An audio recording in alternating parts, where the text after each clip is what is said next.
Во услови на засилена безбедност, околу 500.000 луѓе присуствуваа во Отава на долго очекуваната прослава на 150-тиот роден ден, Денот на Канада, со голема прослава на отворено пред Националниот парламент, заедно со акробати, огномети и музичари, меѓу кои ирскиот пејач Боно и други членови на рок групата U2.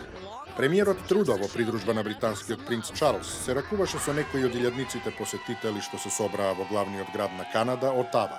Тој традиционално се обрати и на француски и на англиски јазик, кои се водат како службени јазици и изјави дека сите се добре дојдени во Канада. Не ни е грижа од каде сте или од која вероисповед, или кого го сакате. Сите вие сте добре дојдени во Канада. Трудо се осврна и на минатото и рече дека сега е вистинско време канаѓаните да се осигураат за својата иднина. Како општество, мораме да ги признаеме грешките од минатото. Тоа е избор, не заради тоа што го направивме, туку заради она што сме. Канада е земја која е силна, не наспроти нашите разлики, туку поради нив. Ја знаеме вистинската сила и издржливост, што тече низ канадската разновидност.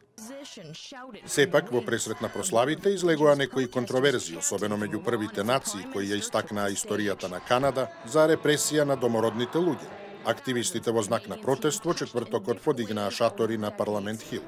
Во саботата околу 100 домородни демонстранти маршираа низ Торонто носејќи црвени знамиња, а некои го држеа канадското национално знаме наопаку.